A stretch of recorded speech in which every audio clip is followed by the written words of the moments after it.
안녕하세요. 정문일진 황철중 대표입니다. 자, 이번에는 T 사이언티픽이라는 종목을 한번 보겠습니다. 굉장히 강세죠. 굉장히 강세입니다. 최근 들어서도 강세고 오늘도 강세입니다. 이 종목은 여기서부터 한번 볼게요. 아래가 종합주가지수고요.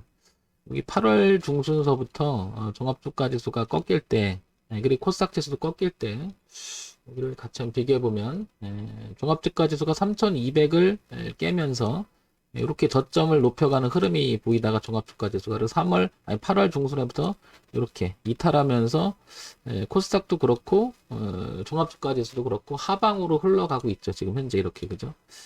이렇게 어제 좀 많이 내렸고 오늘 조금 기술적 반등이 좀 일어나고 있긴 한데요, 그죠? 반면에 T사이언티픽이라고는 이 종목을 가만히 보면 그 기점으로 해서 오히려 강한 지지를 형성하고 주가는 종합주가 지수가 하락으로 이렇게 이어가는 동안 얘는 거꾸로 상승으로 이어가고 있습니다. 이렇게, 그죠? 굉장히 강한 흐름이 보이고 있음을 알 수 있고요. 어제 오늘 같은 경우에도 이 자리가 이렇게 보게 되면 전고점이었던 그 4,000원대 초반대 이 자리를 저항했었는데 거기를 한번 걸렸었죠. 그러다가 올려놓고 어제 떨어지면서 눌림을 주고 오늘 또 다시 강세를 펼치면서 우상향으로 올라가고 있습니다. 굉장히 강한 모습이 나타나고 있음을 알 수 있고요. 그죠? 자, 그 다음에, T사이언팩을 이걸 한번 볼게요. 네, 월봉을 보게 되면 이 흐름도 깨면서 강력하게 이렇게 올리고 있죠. 그죠? 황 대표가 늘 얘기한 것 중에 하나가, 고가가 낮아지는 흐름이 이렇게 흘러가게 되면, 낮아지다가, 여기서 한번 반등이 시작된 지점이 작년이죠. 작년. 그죠? 작년이었다가, 코로나 때 웬만한 종목 같이 빠졌다가, 그리고 같이 이렇게 눌림을 줬다가 이제 돌아가면서 우상향으로 이렇게 돌아갑니다. 그리고 지금 거래도 이렇게 동반하고 있죠. 그렇다는 얘기는 이 종목은 여기서 꺾었던 자리 시발점이었던 이 자리, 그죠? 여기 라인까지 즉 한 6,000원까지는 올라갈 가능성이 대단히 높아졌다, 이렇게 볼 수가 있을 것 같아요. 이건 뭐 이제 기술적 분석으로 얘기 드리는 거고요. 그 다음에 우상향으로 올라가는 이 그림을 좀 더 이렇게 참고하게 되면 이 흐름만 이제 깨지 않는다면, 즉 여기 오늘 시작이었던 이 자리만 이탈하지 않는다면 향후 주가는 계속해서 이렇게 6,000원대까지 올라갈 가능성이 매우 중요하지 않을까 싶습니다. 여기를, 그죠? 그렇다는 얘기는 파동의 범위를 생각을 해보면 이 지점에서부터 이 점까지 이렇게 펼쳐질 수 있는 가능성이 높다. 이렇게. 그리고 갖고 계신 분이라면 한 6,000원대까지를 한번 생각을 해보시고요. 그죠? 신규 진입을 노린다 그러면 좀 비싸져 있는 상태죠. 기준가에서 오늘 14% 정도 올라와 있는 건데요.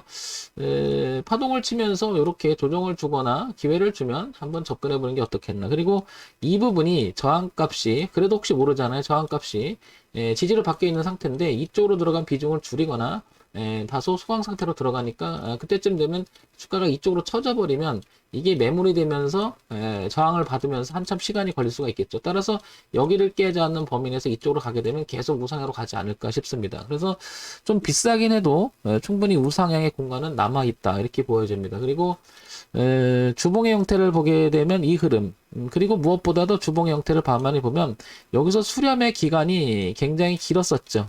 길었고 수렴을 벅차고 나갔다라고 하는 것은 이 종목에 대해서 누군가는 상당히 많이 공을 들이지 않았을까, 이런 생각이 듭니다. 그러니까 이게 하나의 매집 형태가 됐고 그 오랜 시간의 매집 형태가 이렇게 거래가 동반하면서 우위로 실었다고 하는 것은 향후 주가는 이 5,860원이었던 전고점은 물론이거니와 향후 주가 전망은 더 강하지 않을까, 이렇게 생각이 듭니다.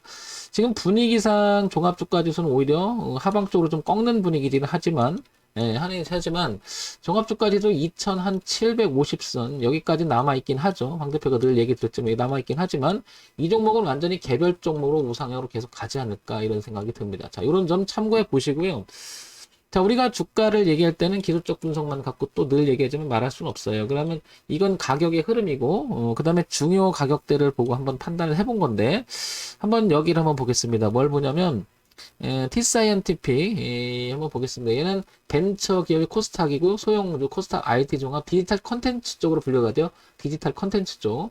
그 다음에 시가총액이 지금 2천억이 넘어가고 있고 지금 15%니까 훨씬 더 넘어가고 있음을 알 수 있고요. 시가총액 2,300억 정도 넘어가고 있네. 그죠? 자, 그러면 우리가 주가의 흐름을 생각할 때 우리 주가라고 하는 것은 그러니까 종목에서 가장 중요한 건 뭐죠? 이윤추구죠, 이윤추구. 그죠? 기업에서 이윤추구. 이윤추구 하려면 매출액이 일단 높아져야지, 당연히 매출액이 높아야 떡고물이 많아지잖아요. 그죠? 그러면 이익도 커질 확률이 높은 거고, 꼭 매출액이 높다고 해서 이익을 큰 건 아니지만, 그래도 매출액 구조는 기본적으로 바탕이 돼야 될 것이고, 그 다음에, 우상향으로 올라가는 수익 모멘텀 자체가 주식에선 가장 중요한 의미를 갖죠. 그러니까 기본적인 것만 보더라도 아주 지극히 기본적인 것만 보더라도 주가의 흐름이 어떤지 매칭을 시켜볼 수 있는 바로메타가 바로 이 재무정보에서 분기 실적, 그 다음에 연간 실적 이런 것들이죠. 그 분기 실적을 보니까 작년에 24억, 26억, 24억, 26억, 그 다음에 영업이익이 꾸준히 이렇게 유지는 합니다. 그러니까 최근 들어서 1년 동안 손실 본 적은 없어요. 그죠? 그러면 작년 후반기, 올해 초반기, 그 다음에 올해 후반기 이렇게 들어오면 전체적으로는 주가 흐름이 이렇게 우상향으로 가는 흐름이 실적이 아주 기본적인 바탕이 되는 거 아닐까 이렇게 판단이 들고요. 연간 실적으로 넘어가 볼게요. 연간 실적으로 넘어왔더니 2017년에는 뭔가가 문제가 있었던 것 같고요. 2018년도 그리고 2019년 그 다음에 2020년 보면 조금 안정기를 찾아갑니다. 이렇게, 그죠? 매출액 구조나 이익이.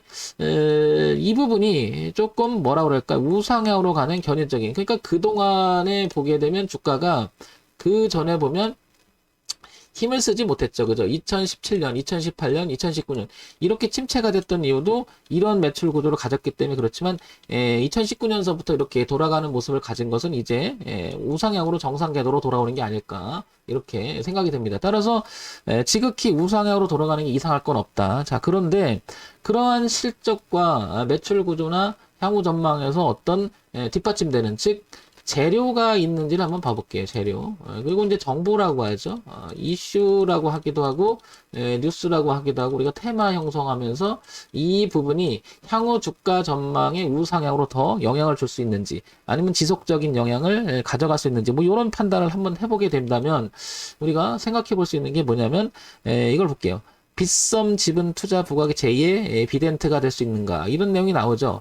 가상화폐가 계속 지금 화두가 되니까 이런 쪽 비덴트 때문인가 빗썸 계속 이 얘기가 나오죠. 이 얘기는 이제 터진 얘기는 아닌 것 같아요. 그러니까 이 부분에서부터 준비가 돼서 누군가가 모아서 끌어올렸을 게 아닌가 이렇게 생각이 들어요. 그래서 이거는 준비된 모양 속에서 우상향으로 끌고 가는 아주 전형적인 흐름이 나오는 게 바로 T사이언티픽이 아닌가 싶습니다. 그러면 전고점에 대한 도전은 계속해서 이루어질 가능성이 굉장히 높죠. 그러면 요거는 매매를 해볼 만한 종목이죠. 그러니까 비싸긴 해도 그래도 충분히 그래서 혹시 모르니까 뒷배경을 보니까 여기 4,000원대라고 하는 이 부분만 이렇게만 이탈하지 않는다면 따라서 우상향으로 현재는 이렇게 되지만 이게 내려온다면 이런 추세가 되겠죠. 그죠? 그래서 전체적으로는 이렇게 흘러가면서 전고점인 5,800원 그 다음에 6,000원대까지 이렇게 계속해서 전진하지 않을까 이런 생각이 듭니다. 그래서 이 부분을 참고 삼아서 혹시 갖고 계신 분이라면 6,000원 이상 그 다음에 신규 진입을 노린다면 4,000원을 이탈하지 않는 범위 내에서 충분히 도전해 볼 만한 종목이 아닌가 싶습니다. 자, 요런 내용들 그래서 정리를 다시 한번 해보면 첫 번째 기본적 내용 즉 주가 흐름 모멘터에 가장 영향을 주고 있는 실적에 대한 부분이 마이너스는 아닙니다. 그죠? 양호한 실적이고 2019년, 2020년 돌아오면서 그래도 우상향으로 유지가 되고 있습니다. 그죠? 돈을 번다는 얘기죠. 손해보진 않고. 두 번째, 이러한 부분들을 뒷받침해 줄 수 있는 재료가 있는지를 봤더니, 이제 빗썸이라고 하는 내용, 비덴트라는 내용이 있더라. 그죠? 근데 그 향후 주가에 영향을 미칠 것 같은데, 주가. 세 번째, 차트 분석을 해보니, 가격 분석을 해보니, 그래서 우리가 이걸 기술적 분석이라고 하죠. 해보니, 이 부분이 얼마냐면은 3,000원에서 4,000원까지 매집했던 모양이 충분히 가름할 만큼 여기서 충분히 추정이 되더라. 그리고 튕겨나가는 모습이 누군가가 이제 끌고 나가는 그런 형태가 아닌가 싶습니다. 그래서 이 세 가지를 생각해 봤을 때는 주가 흐름을 또 하나 있죠. 변수 중에 이제 대외적인 변수, 이제 그게 뭐냐면, 아니, 이제 종합주가지수의 변수. 그러니까 완전히 지금 종합주가지수는 하방으로 가고 있지만 얘는 별개로 가고 있다. 그죠? 그 다음에 세 번째, 국제정세, 미국장이나 이런 거 봤을 때는 뭐, 이 종목하고는 그다지 그렇게 크게 영향을 미치지 않는 것 같습니다. 따라서 종합적으로 판단해 봤을 때는, 충분히 6,000원에 대한 도전이 계속 있지 않을까. 그러니까, 그래도 모르잖아요. 우리가 알지 못한 또 악재가 있을 수가 있고, 이게 또 뭐, 일시적인 또 했다가 또 뭉산되거나 또 그럴 수도 있잖아요. 혹시 모르는 부분. 그러니까 4,000원을 기준을 두고, 4,000원을 만약에 하향 이탈하게 되면은 비중을 줄이거나 다음 기회를 노리는 게 낫겠죠. 그죠? 그 이후에서 계속 노는 동안은 충분히 6,000원이 경계이긴 하지만 전고점은 여기 틀어진 자리이긴 하지만 그 이상도 충분히 바라볼 수 있지 않을까 싶습니다. 항상 황 대표는 이야기하고 싶습니다. 우리가 주가 전망을 낙관적으로 보거나 비관론적으로 보는 게 아니고 이걸 잘 분석해서 주식의 그 향후 나중에 결과를 잘 맞추는 게 아니고 지금 상태에서 어떤 대응을 해야 될까에 대한 생각이 더 중요하다고 생각합니다. 결국에는 우리가 주식 매매라고 하는 것은 가격을 가지고 사고 파는 거잖아요. 그렇기 때문에 이 가격이 가지고 있는 가격 분석이 가지고 있는 의미는 상당히 중요하다라고 봅니다. 그래서 이 차트 분석도 중요하고 그 다음에 매출액 우상향으로 가는 것도 중요하고 그 다음에 어떤 내용 있는 것도 판단해 보는 것도 중요하겠죠. 이런 세 박자를 한번 생각해 보는 것은 중요한 것이라고 생각합니다. 많은 분들이 이걸 기본적으로 많이 보실 거예요. 여러분들도 혹시나 참고될 만한 사항이 있다면 황 대표 지금 얘기 드리는 것을 참고하셔서 좋은 매매 되시기 바랍니다. 정문이쯤 황철중 대표였고요. 좋아요, 구독 그리고 알림 설정 부탁드립니다.